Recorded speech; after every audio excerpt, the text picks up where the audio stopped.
Electromagnetic induction क्या है? हमने मैग्नेटिक इफेक्ट ऑफ करंट में पढ़ा था, करंट की वजह से मैग्नेटिक फील्ड होना। इलेक्ट्रोमैग्नेटिक इंडक्शन में हम पढ़ेंगे मैग्नेटिक फील्ड की वजह से करंट होना, यानी रिवर्स इफेक्ट। जो करंट की वजह से मैग्नेटिक फील्ड, यहाँ पे मैग्नेटिक फील्ड की वजह से करंट। तो इसमें सबसे पहले आता है मैग्नेटिक फ्लक्स।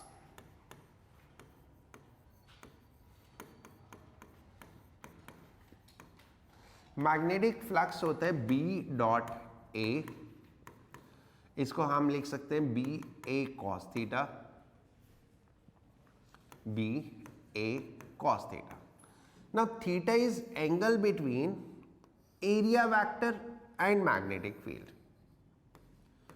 अगर ये मेरा एरिया है, ऐसे ऐसे प्लेस्ड है दिस वे, तो normal to area is the direction of area, so this angle will be called as theta. So theta is angle between normal to area and magnetic field, right? अगर field uniform नहीं है, so then we will calculate by B dot ds. ds is surface over the surface area, right? B dot ds over the surface.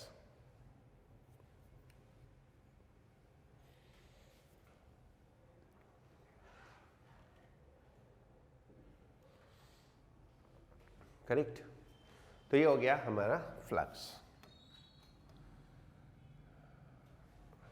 Now Faraday's experiment.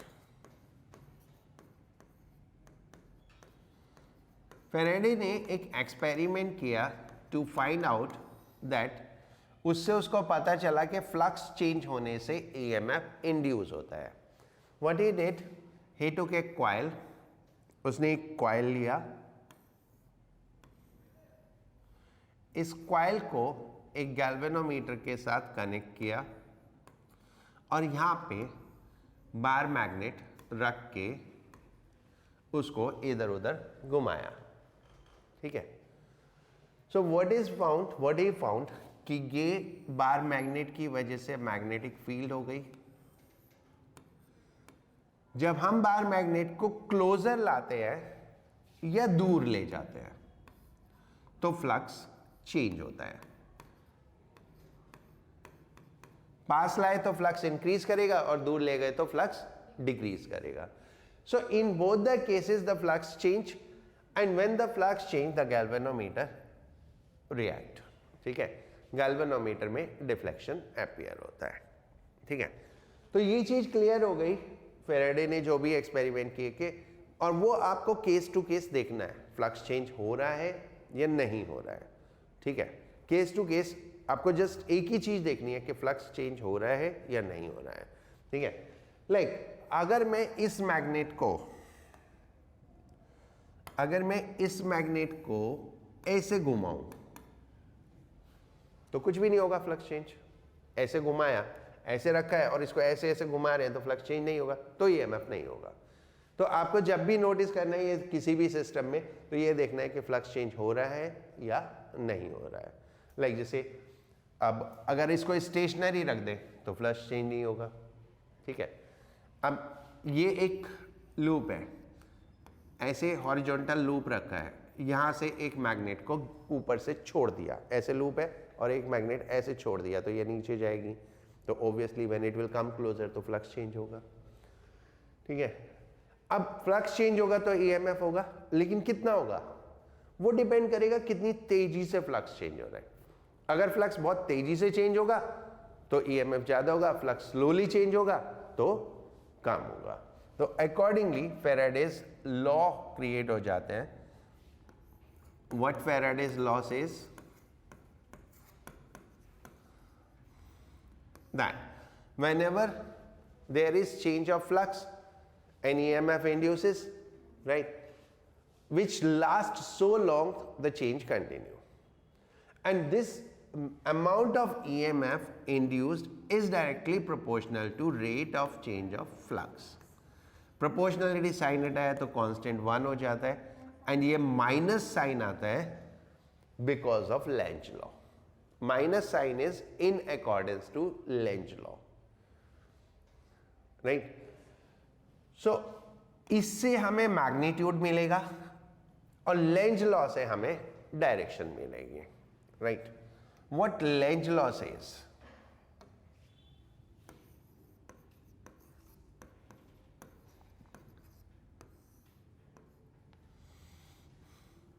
direction of induced current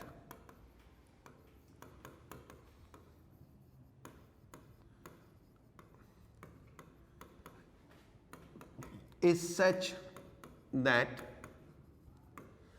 it opposes the cause producing it. It opposes the cause producing it. यानी जिस वजह से current induce हो रहा है वो उसको oppose करेगी, and that is very much in accordance to conservation of energy. ठीक है, क्योंकि वो अपोज करेगा तभी तो एनर्जी खर्च होगी। तो Lenz law is basically law of conservation of energy.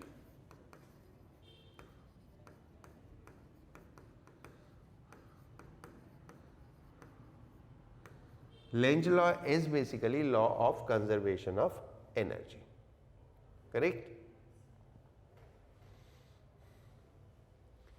ठीक है। अब लेंज लॉ से कैसे हम निकालेंगे फील्ड वगैरह और डायरेक्शन, लेंज लॉ को यूज करके डायरेक्शन वगैरह कैसे निकालेंगे? देखो बहुत सिंपल सा कॉन्सेप्ट है, oppose is the cause. Cause में क्या है? फ्लक्स का चेंज होना। What is basic cause? Flux change होना। या तो फ्लक्स बढ़ेगा या फ्लक्स कम होगा। ठीक है, अब ये याद कर लो, फ्लक्स बढ़ा तो अपोजिट फील्ड यानी कम करना है, एंड फ्लक्स कम हुआ तो सेम फील्ड, यानी जो हमें फील्ड दी हुई है वही सेम डायरेक्शन फील्ड, और अगर बढ़ रहा है तो अपोजिट डायरेक्शन फील्ड। ठीक है, तो सिर्फ इतना आपको आइडेंटिफाई करना है। पहली चीज फ्लक्स चेंज हो रहा है या नहीं हो रहा, दूसरी चीज फ्लक्स बढ़ रहा है कि कम हो रहा है। ठीक है, नाउ लेट्स सपोज ये हमारे पास कुछ इनवर्ड फील्ड है।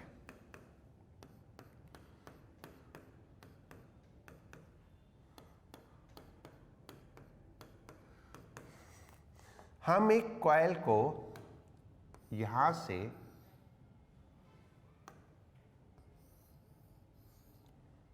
ऐसे लेके गए, थोड़ी देर बाद ये कॉइल यहां आ गई, ये पोजीशन 1, ये पोजीशन 2, और फिर ये बाहर निकलना शुरू हो जाएगी। ठीक है, सो अगर मैं फर्स्ट केस की बात करूं, फर्स्ट केस फ्लक्स इंक्रीजिंग, तो opposite field means outward field, तो जो करंट हो गई वो आउटवर्ड फील्ड प्रोड्यूस करेगी। तो आउटवर्ड फील्ड के लिए कैसे? ये एंटी क्लॉकवाइज। ठीक है, तो इसमें करंट की डायरेक्शन कैसे हो जाएगी? Anti clockwise, right. Case 2, no change, this is anti clockwise, this is no current, क्योंकि फ्लक्स में चेंज ही नहीं हुआ। ठीक है, अब फ्लक्स में चेंज होने का मतलब ये नहीं है कि थोड़ी देर बाद तो हो ही जाएगा, एट दैट मोमेंट, यानी उसको हल्का सा हिला के देखना है। ठीक है, अब यहां पूरा बाहर जाएगा तो चेंज होगा ही होगा, बट हमें क्या देखना है? इस पर्टिकुलर मोमेंट पे हल्का सा इधर या इधर हिलाना है, स्लाइटली हल्का सा इधर या इधर दिला के देखो तो पूरा का पूरा फील्ड में है। ठीक है, यहां पे क्या है? इतना एरिया है अंदर, जैसे जैसे जाएगा तो एरिया बढ़ता जाएगा, क्योंकि फ्लक्स हमारा क्या होता है? बी ए कॉस थीटा, यहाँ पे एरिया बढ़ता जा रहा है। ठीक है, अब इसमें देखेंगे तो इतना एरिया अंदर है, हम इसको बाहर निकाल रहे हैं तो एरिया कम होगा तो फ्लक्स कम होगा। तो what is in the case 3? Flux is decreasing. Flux decrease होता है तो सेम डायरेक्शन फील्ड प्रोड्यूस होगी, तो सेम डायरेक्शन फील्ड के लिए कैसा होगा? क्लॉकवाइज। तो करंट की डायरेक्शन क्या हो जाएगी? क्लॉकवाइज।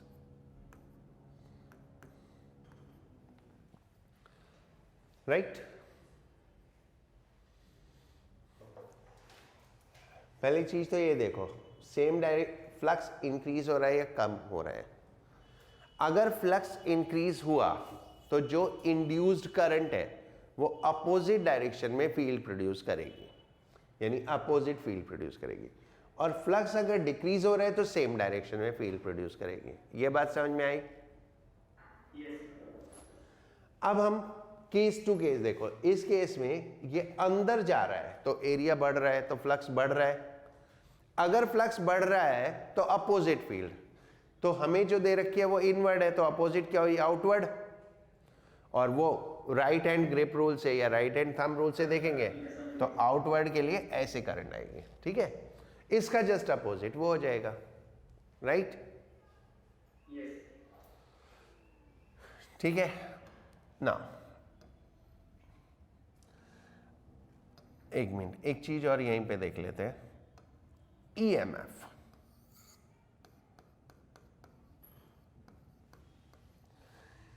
ईएमएफ है, ये सोर्स ऑफ ईएमएफ है। इसको हम क्या बोलते हैं? Source of EMF, right. In source of EMF current from negative to positive. देखो, सोर्स के बाहर करंट पॉजिटिव टू नेगेटिव होती है और इनसाइड द सोर्स करंट की डायरेक्शन क्या होती है? Negative to positive. तो ये एंड क्या हो जाएगा? ये एंड नेगेटिव होगा और ये एंड पॉजिटिव होगा। अब देखो, सोर्स के अंदर नेगेटिव टू पॉजिटिव और सोर्स के बाहर पॉजिटिव टू नेगेटिव, ठीक है। तो इससे आप आइडेंटिफाई करोगे कौन सा नेगेटिव होगा और कौन सा पॉजिटिव होगा, कौन सा टर्मिनल नेगेटिव होगा और कौन सा टर्मिनल पॉजिटिव होगा, करेक्ट? ठीक है। अब करंट फ्लो होने के लिए सर्किट कंप्लीट होना जरूरी है। अगर सर्किट कंप्लीट नहीं होगा तो करंट नहीं होगा, लेकिन ईएमएफ तो होगा। अगर सर्किट कंप्लीट नहीं हुआ तो करंट नहीं होगा, लेकिन ईएमएफ होगा। तो अब ऐसे किसी केस में जिसमें सर्किट कंप्लीट नहीं हो रहा तो करंट नहीं होगा, तो फिर ईएमएफ की पोलैरिटी कैसे निकालेंगे? ईएमएफ की पोलैरिटी हम वैसे ही निकालेंगे, पहले उसको कंप्लीट मान के करंट की डायरेक्शन निकाल लेंगे और फिर उससे हम ईएमएफ कैलकुलेट कर लेंगे, राइट? लाइक मेरे पास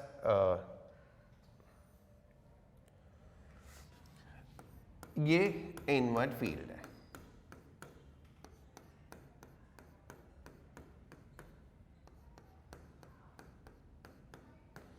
इसमें ये एक करंट, ये एक वायर है, ऐसे बेंट है और ये ऐसे नीचे जा रहा है। अब ये नीचे जा रहा है तो क्या होगा? फ्लक्स कम हो जाएगा, ठीक है। आप क्या करो, इसको क्लोज मान लो,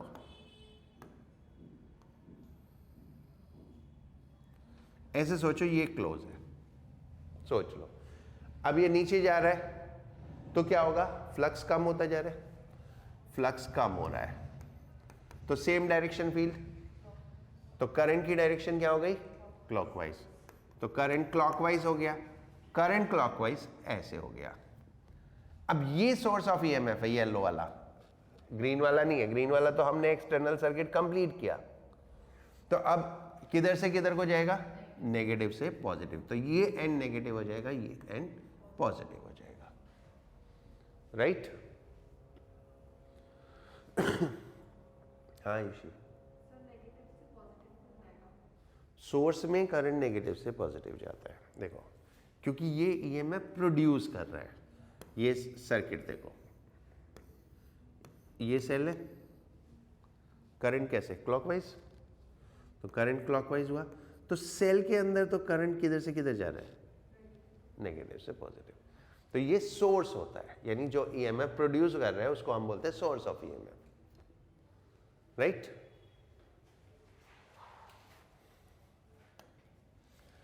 ठीक है। तो अगर आपको कंप्लीट सर्किट नहीं है तो भी हम माइनस प्लस फाइंड आउट कर सकते हैं, ठीक है? माइनस प्लस फाइंड आउट कर सकते हैं, करेक्ट? यहां तक किसी को कुछ पूछना है? नहीं, हो गया?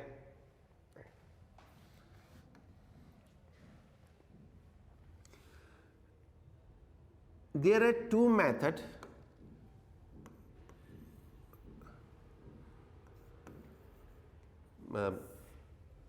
ऐसे लिख लो, EMF induction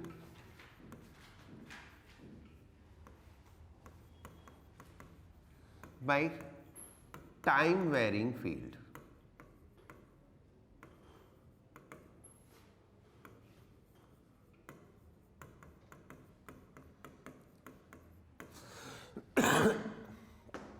ठीक है, अगर टाइम वेरिंग मैग्नेटिक फील्ड है तो वो ईएमएफ इंडक्शन अलग होता है, इसमें कोई मूवमेंट नहीं हो रहा, इसमें कोई मूवमेंट नहीं हो रहा किसी भी तरह का। ठीक है, जैसे एक एग्जांपल लो, ये सॉलिनॉइड है, ये करंट है, इसके सामने एक करंट लूप है, ये मैग्नेटिक फील्ड ऐसे जाएगी। अब मान लो मैं करंट इंक्रीज करूं तो कोई मोशन नहीं है यहां पे, करंट इंक्रीज कर रहे हैं तो क्या हो रहा है, मैग्नेटिक फील्ड इंक्रीज होती जाएगी टाइम के साथ, so that is called time varying field, right. So एक तरीका होता है टाइम के साथ मैग्नेटिक फील्ड चेंज होने की वजह से, right.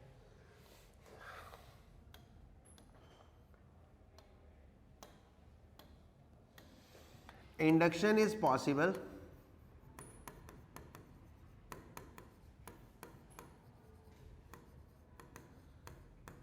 in conductor, insulator and vacuum। कुछ नहीं है तो भी हो जाएगा, ठीक है, लाइक फ्री स्पेस में हो जाता है।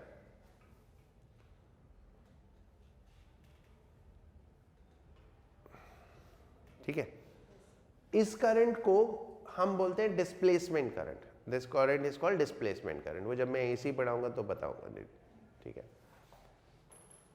तो अगर इंडक्शन हो रहा है किस वजह से, मैग्नेटिक फील्ड के चेंज होने से, तो इंडक्शन इंसुलेटर, कंडक्टर सब में पॉसिबल है। ठीक है, the second way to induce EMF is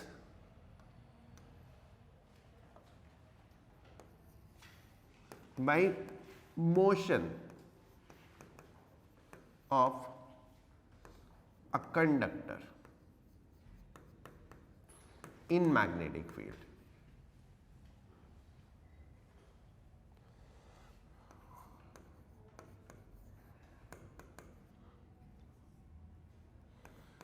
This is for conductor only, right? ये सिर्फ कंडक्टर के लिए पॉसिबल है। ठीक है, अब अगर मैं ये देखो, ये मैंने जितने एग्जाम्पल लिए इन सब में कंडक्टर मूव कर रहा है, मैंने जो भी एग्जाम्पल लिया उसमें क्या हुआ, कंडक्टर मूव कर रहा है। ठीक है, if I talk about an example like this one, this one, what I said, ये लूप है और ये मैग्नेट गिर रहे हैं, इसमें कंडक्टर मूव नहीं कर रहा। ठीक है, तो दो टाइप के होते हैं। अब हम फैराडे लॉ से बात करें तो what is talking about rate of change of flux, it's okay in this case, flux is associated with area, flux is associated with area, अगर एरिया है तो फ्लक्स होगा, अगर एरिया नहीं है तो फ्लक्स भी नहीं होगा। अब अगर हम इस क्वेश्चन की बात करें तो ये तो हमने एज्यूम किया था ना, इसमें एरिया कहाँ है, इसमें एरिया नहीं है। ठीक है, इसमें एरिया नहीं है तो फ्लक्स भी चेंज नहीं हो रहा, तो हम क्या लेते हैं इस केस में, इस केस में हम लेते हैं रेट ऑफ फ्लक्स स्वैप्ड। ठीक है, जब एरिया नहीं है, एरिया है तो rate of change of flux लेंगे, और जब एरिया नहीं है तो कितना फ्लक्स उसने स्वीप किया। ठीक है, कितना फ्लक्स स्वीप किया पर सेकेंड।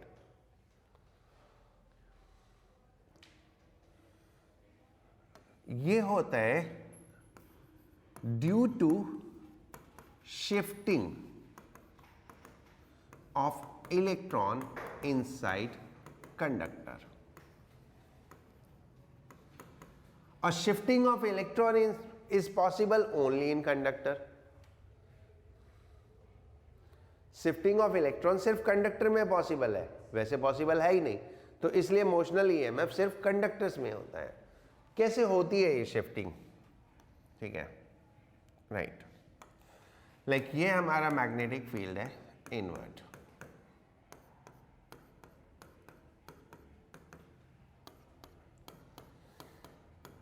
इसमें मैं एक कंडक्टर को मूव कराता हूं ऐसे।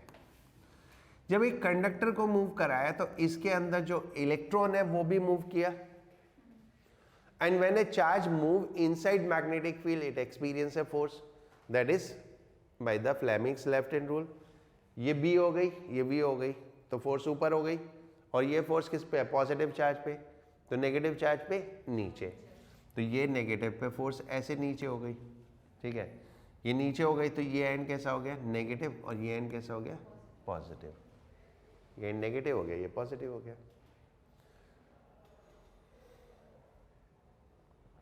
ठीक है, इतना समझ में आ गया? ये चैप्टर एमसीक्यू के लिए बहुत कॉम्प्लिकेटेड चैप्टर है, मैं पहले ही बता रहा हूं।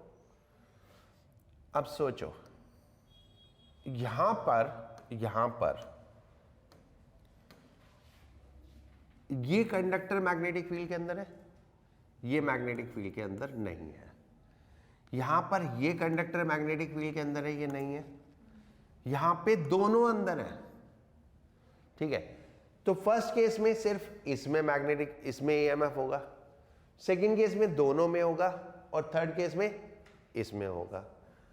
अब in all the cases conductor तो इसी साइड जा रहा है, तो सब में करंट ऊपर को ही होगा, तो इसीलिए इसमें करंट ऊपर को है तो ये एंटी क्लॉकवाइज हो गया, इसमें करंट ऊपर को होगा, इसमें ऊपर को होगा, और ये दोनों मिलके आपस में कैंसिल कर देंगे, एंड इसमें ऊपर होगा तो ये क्लॉकवाइज हो गया।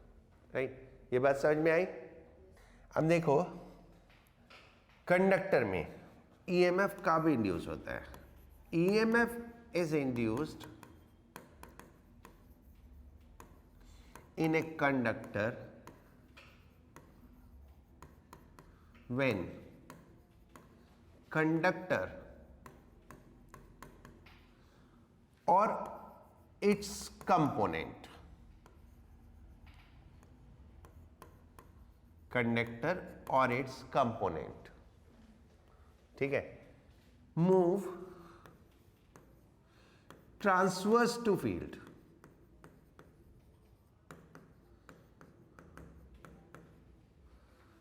that is move while cutting field lines.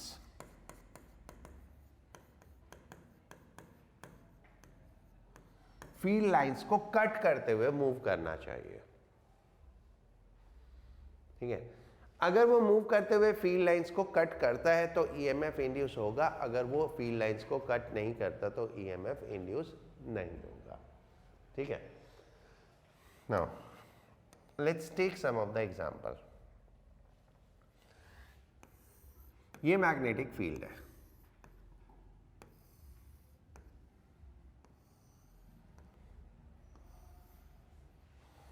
इसमें ये मेरा कंडक्टर है। नाउ ये कंडक्टर है, मैं इसको ऐसे मूव कराऊं लेफ्ट राइट, तो कुछ भी नहीं होगा, नहीं, कोई वो नहीं होगा। अब अगर मैं इसको वैसे देखूं एरिया से, ठीक है, एरिया से मैं देखूं तो ये एरिया क्रिएट ही नहीं करेगा। क्योंकि ये एक लाइन में ऐसे जाएगा, तो फील्ड के कंपैरेटिव तो एरिया नहीं होगा ना। If something is moving like this in A line, तो एरिया किसी तरह से क्रिएट ही नहीं होगा। अब मैं इसको अप डाउन मूव करूं, ईएमएफ नहीं होगा। अप डाउन मूव करूं तो ये प्लेन ऑफ एरिया होगा, इसमें एरिया होगा स्वीप करने वाला, जो हम बात कर रहे हैं कि एरिया स्वैप्ड निकालना है, कितना एरिया स्वीप किया।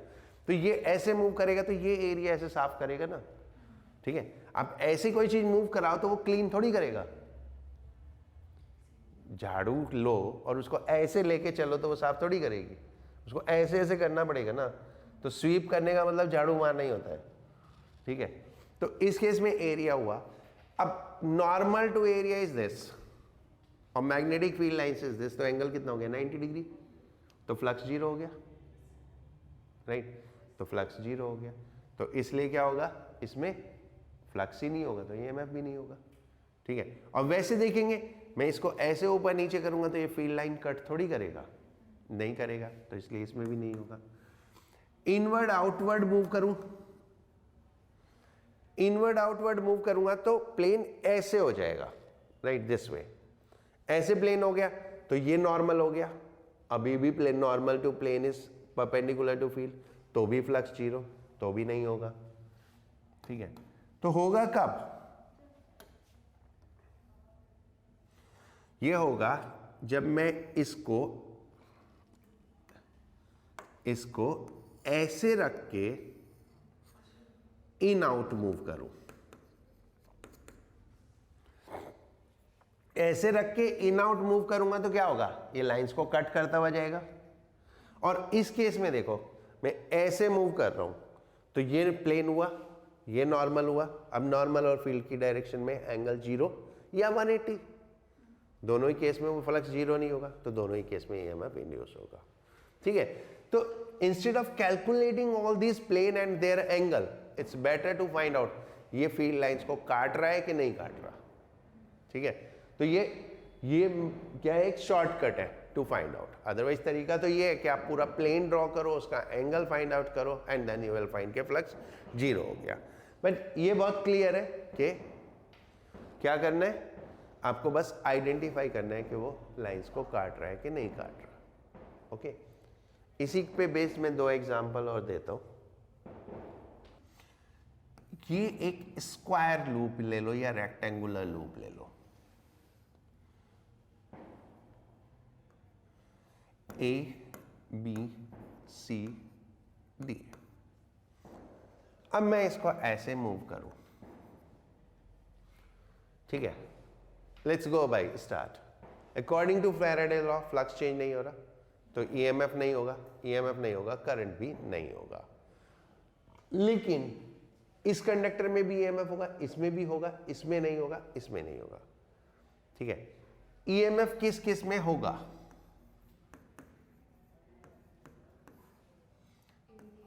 ए बी में नहीं होगा, बी सी में होगा, सी डी में नहीं होगा, डी ए में होगा।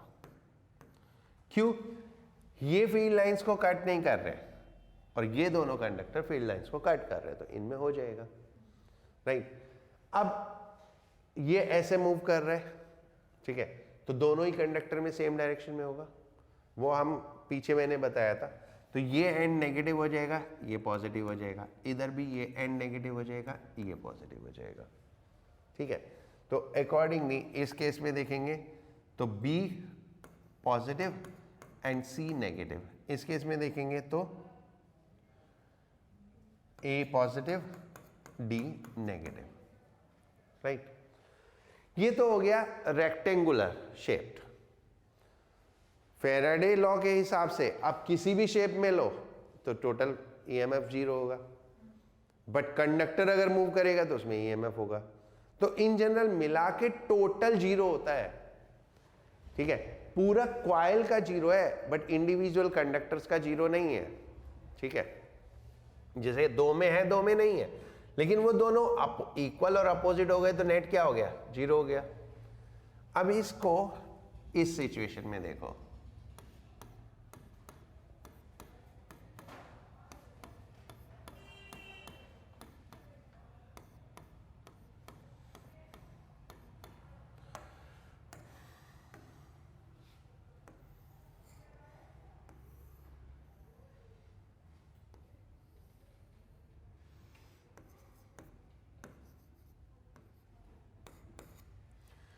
अब इस सिचुएशन में देखेंगे तो क्लियरली BC का EMF AD से कम होगा ना, क्योंकि EMF कितना होता है BLV, EMF induced in conductor is BLV। ये मैंने बताया नहीं, अभी आगे बता दूंगा, ठीक है।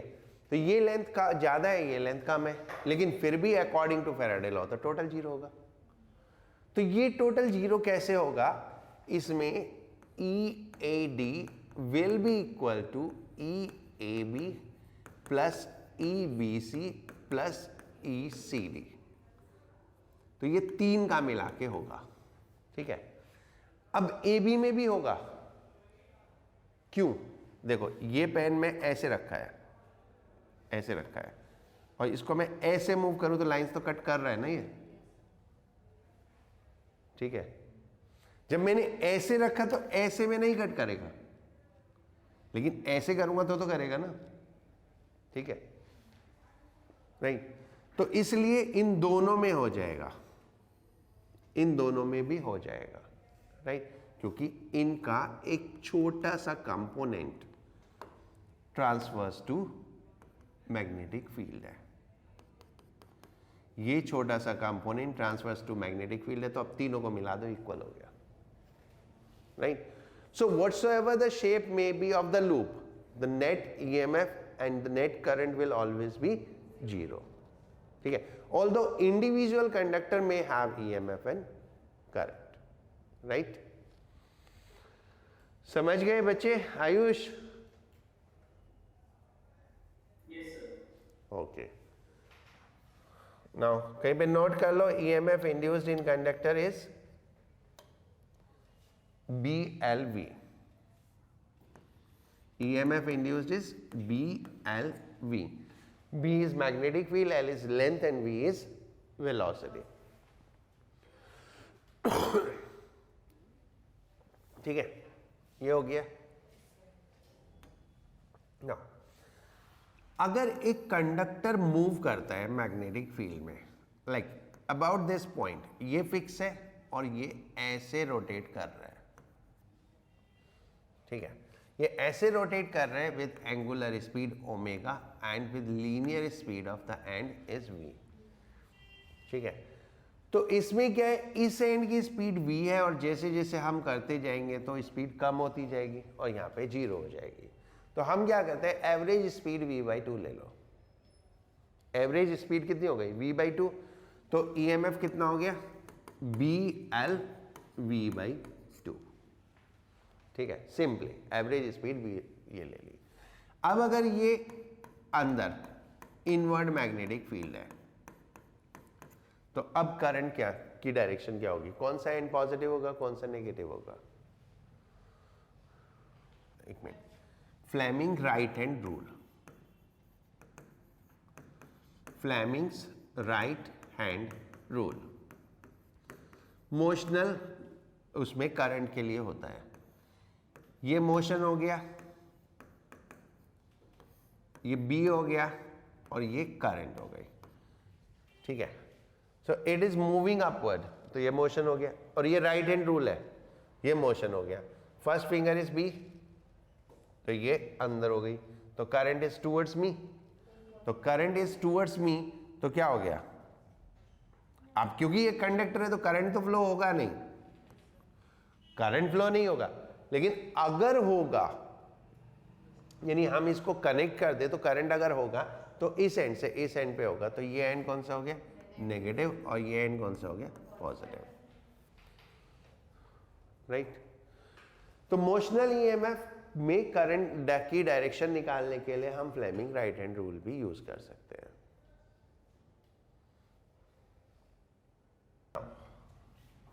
सेल्फ इंडक्टेंस,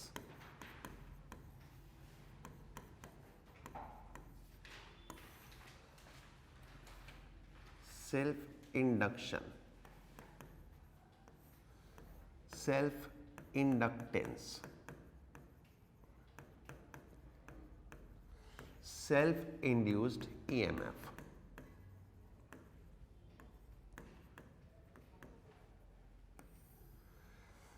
अगर हम एक सोलेनॉइड लें, तो इस सोलेनॉइड में कुछ मैग्नेटिक फील्ड होगी मी, ये करंट हो गया. How much will be B? B is mu naught N I, और n क्या होता है? Number of turns per unit length, तो N I L. Right. Now how much is flux associated with solenoid? Flux with the solenoid is NBA. Flux with the solenoid is NBA. और B हमने ये निकाल लिया कितना?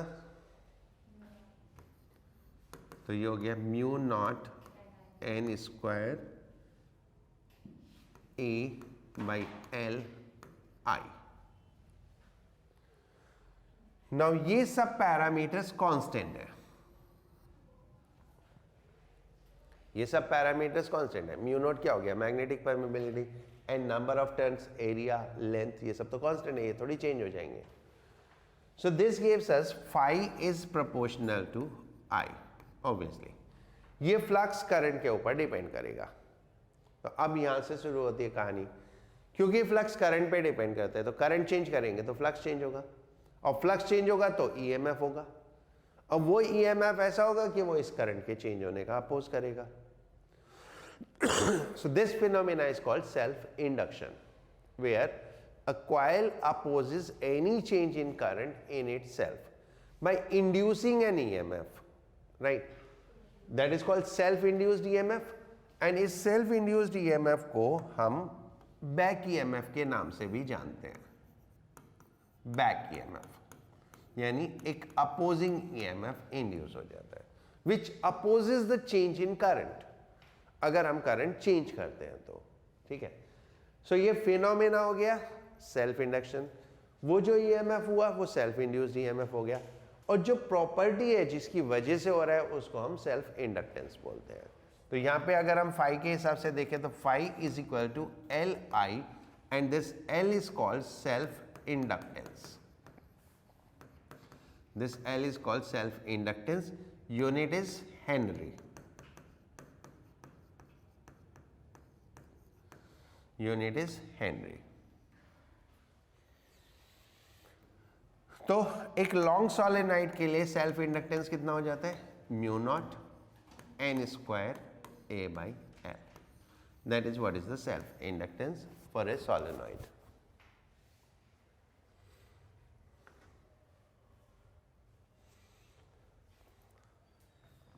How much is self induced EMF? self-induced EMF और back EMF. E is equal to minus d phi by dt. Now phi is equal to Li. तो E is equal to कितना हो गया? Minus L di by dt. In all the cases negative sign is related to the opposing nature. ठीक है, जब हम magnitude निकालते हैं तो नेगेटिव साइन का कोई लेना देना नहीं होता.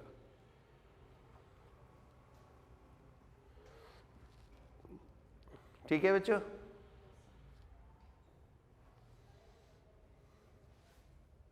यहां तक कुछ पूछने? नहीं.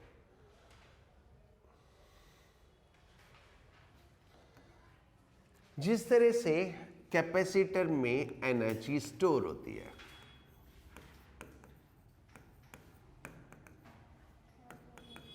ऐसे ही इंडक्टर में भी एनर्जी स्टोर होती है.